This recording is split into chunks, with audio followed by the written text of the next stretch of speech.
Well, howdy everybody. Today we find ourselves at Seawolf Park in Galveston, Texas.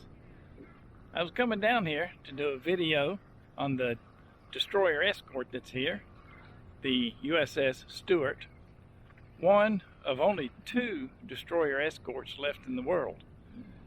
It has a pretty outstanding history to it, but the destroyer escort display or museum is closed.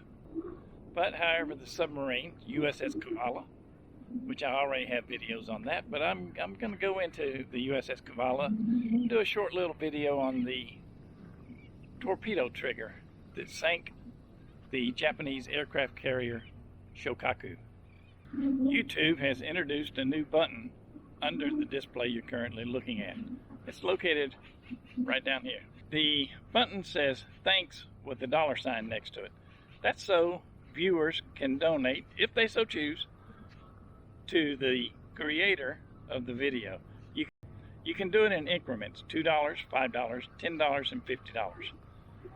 I just want to point that out in case there's anybody out there that wants to help me continue to do these videos. Of course, I can continue to do them anyway. I still work a full-time job.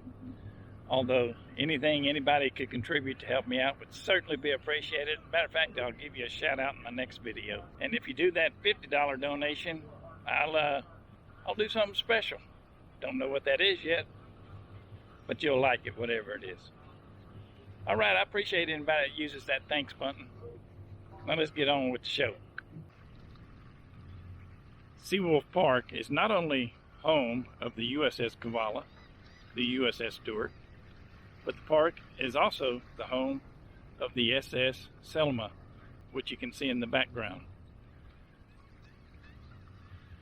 SS, of course, meaning steamship. She's a steamship from the early 1900s, totally made out of concrete. I'll be doing a video on her upcoming in a few weeks, maybe a month. She's a little bit difficult to access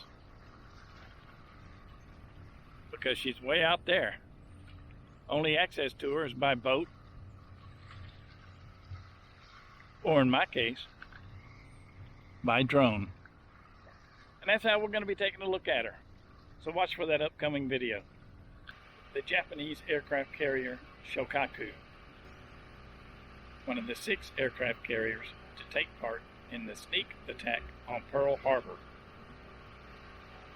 USS Cavalla made her pay the price. Let's go look at the torpedo tubes and the trigger that sent 6 torpedoes streaming towards the Shokaku.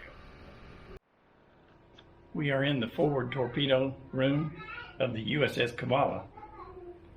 The Cavalla's claim to fame is she is the only U.S. submarine to have ever sank an enemy aircraft carrier. She was out on her maiden cruise. She'd been out for about 20 hours when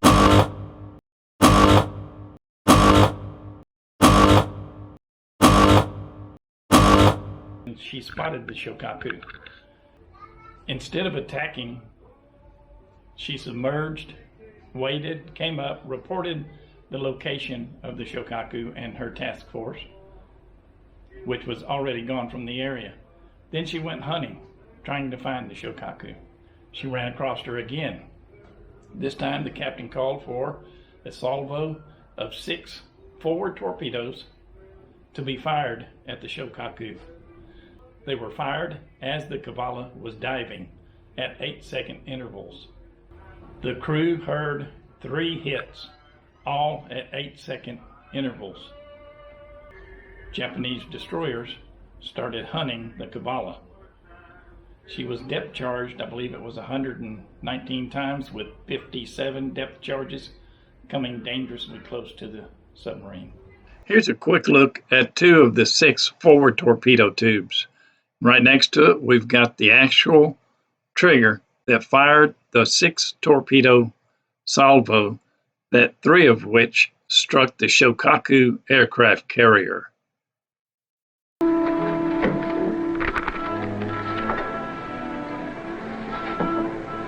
This is the captain. Now hear this, all hands. We just received the following message from ComSub PAC. Cavalla sinking of Shokaku confirmed by 2 planes from Lexington who saw her sink in flames. Cavalla's contact report helped make this Turkish shoot-by-carrier aircraft possible. Proceed Saipan for fuel. You helped take it. Now use it.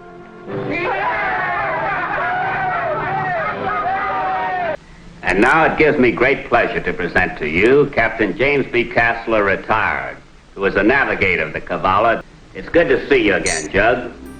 Glad to see you, Admiral, and I must say I got a real kick out of reliving the Cavalla's first combat patrol. Your leap year lady surely lived up to her lucky christening, didn't she? I'm proud to say that she did. That decision to pass up a perfect shot at that first carrier must have been an awfully tough one for your skipper to make. Yes, he said it was just about the toughest he'd ever faced. It surely made us all unhappy at the time. Well, it certainly paid off, not only in your sinking of Shokaku and possibly Albacore's getting Tai-Ho, but in saving the lives of uncounted numbers of Marines and GIs on Saipan. As you know, very few of our submarines were lucky enough to so much as see a carrier during the whole war. So when we had to pass our first chance, we were pretty sure there'd never be another. Well, when the miracle did happen 2 days later, you certainly proved you were ready to handle it. Congratulations on a fine job. Thank you, Admiral. Man, it is hot out here today. Whew, look at that shiny head.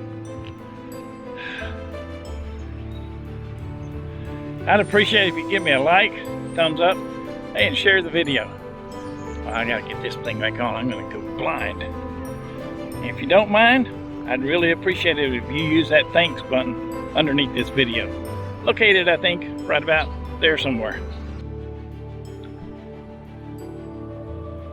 From the historic USS Cavalla, it's been a Jeep, a drone, and an old man. We'll be seeing you next time. That does mean you, so hit that subscribe. Next time we'll be talking about probably the battleship Texas, maybe the USS Stewart, maybe the SS Selma.